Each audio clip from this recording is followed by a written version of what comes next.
చందు చనిపోయాడు. చందు అసలు మా మధ్య లేడు. ఇప్పుడు ఒక మంచి తెలుగు బుల్లితెర ఇండస్ట్రీ ఆర్టిస్ట్, నటించే ఒక మంచి ఆర్టిస్ట్‌ని ఆర్టిస్ట్. కోల్పోయింది.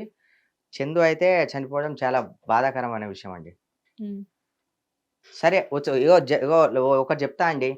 లైఫ్‌లో ఎంతోమంది వస్తుంటారు, పోతుంటారు. హ్మ్. కానీ పెళ్లి చేసుకున్న అమ్మాయికి మాత్రం మోసం చేయొద్దు. సరే ఒక చిన్న ఎగ్జాంపుల్ చెప్తాను. నువ్వు లివింగ్ రిలేషన్‌షిప్‌లో నువ్వు ఇంకో అమ్మాయితో ఉన్నావు. అంటే ఇగో చందు, చందు నీ గురించి కాదు. ఎందుకంటే నువ్వంటే నాకు చాలా రెస్పెక్ట్. ప్రతి ఒక్కరికి చెప్తున్నా నేను. అదే పని మీ వైఫ్ గూడా చేస్తే నువ్వెలా ఫీల్ అవుతావు? అంటే ఒక అమ్మాయి మన ఇంట్లో గూడా అక్క చెల్లెలున్నారు. వాళ్ళు same, same as it is me wife కూడా అలా పెట్టుకోనుంటే నీకెలా ఉండేది? ఎందుకంటే ఇద్దరి తరపున మాట్లాడతా. అది గూడా ఎందుకంటే అన్నయ్య అని మాట్లాడింది వాళ్ళ వైఫ్ కూడా. నాకు హ్మ్. చెల్లెతో సమానమే. హ్మ్. ఇప్పుడు ఎందుకంటే ఈ విషయంలో ఇలాంటి డిస్కషన్ చేయాలో లేదో నాకైతే తెలీదు గానీ హ్మ్. ఆహ్, ఇంకా తర్వాతైనా గూడా జరగకూడదనే ఉద్దేశ్యంతోని హ్మ్. నేను మాట్లాడుతున్నా ఇదంతా. ఓకే. చాలా బాధగా ఉంది. చందు లేదంటే అసలు నాకు చాలా అంటే చాలా బాధగా అనిపిస్తుంది నిజంగా. అదే అర్థమవుతుంది. మీరు మీ కళ్ళల్లో చెప్తున్నాను గదా!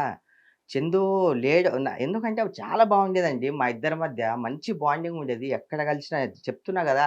కలిసి ఎక్సర్సైజ్ చేసేటోళ్ళం, ఫ్రీగా ఉండేటోళ్ళం, పక్కన కూర్చునేటోళ్ళము. ఒకటే రూమ్ ఇచ్చే లొకేషన్‌లో ఒకటే రూమ్‌లో ఉండేటోళ్ళం, ఫ్రీగా ఉండేటోళ్ళం, ఒకటే కార్‌లో ఎళ్ళేటోళ్ళం. హ్మ్.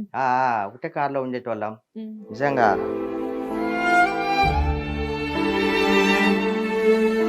అర్థం కావట్లేదు చందు అలా చేశాడంటే.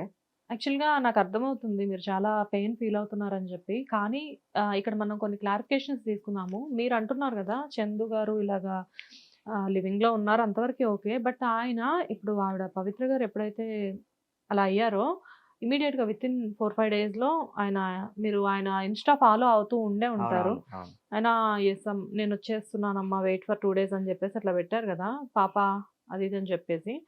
జనరల్‌గా ఇప్పుడు ఇంట్లో వైఫ్ ఉంది. వైఫ్ అంటే చాలా ఇష్టం. సరే ఇప్పుడేదో అట్రాక్ట్ అయ్యారు ఇదంతా ఓకే. కానీ ఎంత ప్రేమించే మనిషి చనిపోయినా గానీ, వాళ్ళ జ్ఞాపకాల్లో కొద్ది కాలం ఉండి కొంచెం నార్మల్ అయిపోతారు కొంతకాలానికి. లోపల బాధ ఎప్పటికి జీవితాంతం బతికున్నంత కాలం ఉంటుంది. కానీ మరీ చనిపోయే అంత ప్రేమ భార్య మీద లేని ప్రేమ ఆమె మీద ఎలాగా? అదే నాకర్థం కావట్లేదు. ప్రతి ఒక్కరికి ఈ మధ్య కాలంలో చాలా ఫ్యాషన్ అయిపోయింది. హ్మ్.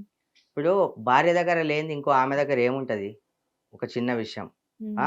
భార్యతో అంత బాండింగ్ ఉండి, ఎవరితో మధ్యలో వచ్చిన ఆమె కోసం ఇలా ఫ్యామిలీని రోడ్ మీద ఇలా జేయడము కరెక్ట్ గాదు. ఎవ్వరికైనా. ఈవెన్ మా చందుకైనా సరే. ఇప్పుడు ఓకే. చందు మామ నువ్వైతే ఎళ్ళిపోయినావు మామ. చాలా బాధగా ఉంది. ఎందుకంటే నేను ఇప్పుడే నేను మాట్లాడాలి. తర్వాత నేను మాట్లాడలేను. ఇది నీ ఒక్కనికే గాదు మామ. నీ ఆత్మ ఎక్కడున్నా ఇది జరిగిపోయింది. నువ్వు ఎక్కడున్నా నీ ఆత్మ హ్యాపీగా ఉండాలని జెప్పి మనస్ఫూర్తిగా కోరుకుంటున్నా. కానీ నువ్వేమో ఆహ్, తను నువ్వు ఉంచుకున్నది అని అంటా నేనైతే. నేను రెస్పెక్ట్ ఇవ్వను నేనామెకు. ఎందుకంటే తను గూడా వదిలేసింది. ఇద్దరు కిడ్స్ గూడా ఉన్నారు. పెద్ద పెద్ద కిడ్స్. 22 ఇయర్స్ కిడ్స్ ఉన్నారు తనకి. పవిత్ర అనే ఆమెకు. హ్మ్. మధ్యలో వచ్చి ఆ అమ్మాయి రావడం వల్లే ఇదంతా జరిగింది. హ్మ్. రావడంతోనే ఇక్కడి నుంచి ఇక్కడ ప్రాబ్లమ్స్ క్రియేట్ అయిపోయినాయి. ఎందుకంటే థర్డ్ పర్సన్ ఎప్పుడైతే ఎంటర్ అవుతారో అప్పుడే ఫ్యామిలీలో ప్రాబ్లమ్స్ క్రియేట్ అయితాయి. హ్మ్. బెంగుళూరుకి మూవీ కోసం సైన్ జేయాలని జెప్పి ఎళ్లారు. వచ్చేటప్పుడు యాక్సిడెంట్ అయింది. తను చనిపోయింది. అప్పుడు నాకు దెలిసింది. నేను జూసా న్యూస్‌లో జూసా. మా ఫ్రెండ్స్ గూడా ఇలా అనుకుంటుంటే 2 డేస్ తర్వాత కాల్ జేశా. హ్మ్. హాస్పిటల్‌లో ఏదేదో మొత్తం అలా కాల్ జేస్తే నాకు 5, 6 టైమ్స్ కాల్ జేశా. రిసీవ్ జేయలేదు. దాని తర్వాత కాల్ జేశా. మామ అసలు ఏం జరుగుతుంది? ఏంటి? నచ్చజెప్దాం అనుకున్నా. మామ ఏంది ఇలా స్టేట్‌మెంట్ సుమన్ టీవీకి ఇచ్చాడనుకుంటా. హ్మ్. నేను పవిత్ర నువ్వన్నారా? లేకపోతే నేనన్నా నీ దగ్గరికొచ్చేస్తా. హ్మ్. నేను నచ్చజెప్దాము, లేకపోతే అక్కడికెళ్ళి నే అన్ కాల్ చేసా. మా రెండే మాటలు మాట్లాడండి ఎక్కువ. హ్మ్. మామ నాకు ఎలానో ఉంది. నేను మళ్ళీ మాట్లాడతా. నేను పెట్టేస్తున్నా అని చెప్పి కట్ చేసాడు. మళ్ళీ కాల్ చేసినా లిఫ్ట్ చేయలేదు. హ్మ్. సరే చందు మీరెప్పుడు లాస్ట్‌గా ఎప్పుడు మాట్లాడారు సార్ తోటి? ఆహ్, తను చనిపోయే సుమన్ టీవీ ఇంటర్వ్యూ అయిపోయిన తర్వాత నెక్స్ట్ కాల్ చేశాను. అదే అంటే అది చనిపోయే ముందు 2 డేస్ ఆ ముందే 2 డేస్ ముందు కాల్ హ్మ్. చేసా. తర్వాత నా కాల్ లిఫ్ట్ చేయలేదు. హ్మ్. వాళ్ళ ఇంట్లో వాళ్ళు కూడా కాల్ చేశారంట. హ్మ్. సరే అయిపోయిందేదో అయిపోయింది గదా! కనీసం వాళ్ళ భార్య అనేదంట. చెప్తుంది నాతో నిన్న వాళ్ళ అమ్మతో గూడా మాట్లాడాను నేను. హ్మ్. వాళ్ళ అమ్మతో మాట్లాడి వాళ్ళ అమ్మ ఏడుస్తుంటే అసలండి నాకైతే అసలు కన్నీళ్ళు ఆగలేదసలు. మీకు మామూలుగానే మదర్ సెంటిమెంట్ చాలా ఎక్కువ. చాలా ఎక్కువ అసలు నాకైతే హ్మ్. అస్సలు కన్నీళ్ళు ఆగలేదు. నాయనా మన ఫ్యామిలీకి దిక్కేవారు నాయనా. చందు వెళ్ళిపోయాడు నాయనా. ఇప్పుడు ఎట్లా నాయనా? ఇద్దరు పిల్లలు ఎట్లా? పాప ప పాప చిన్న చిన్న పిల్లలున్నారు. మొత్తం అన్నీ చాలా, చాలా బాధపడి వాళ్ళ అమ్మ గూడా ఏడ్చింది. హ్మ్. సరే చందు నువ్వు వెళ్ళిపోయినావు. అసలు నువ్వు ఇంత పిరికోనివి అసలు ఎందుకైనావు అసలు? నువ్వు అలాంటి వ్యక్తివి కాదు. ఎందుకట్లా సరే ఆమె వెళ్ళిపోయింది. నువ్వు బతికి సాధించేది ఉండే చందు. నువ్వు బతికి సాధించేవి ఉండే. ఇప్పుడు ఆహ్, అలా అంటే మా అమ్మ చనిపోయింది చందు. మా అమ్మ చనిపోయింది. నాకిష్టమైన మా అమ్మ ఎంత ఇష్టమో నీకు గూడా తెలుసు. నేను గూడా అమ్మతో మాట్లాడేటోడిని. మా అమ్మ చనిపోయిందని నేను చనిపోయానా చందు? బతికి సాధించాలి.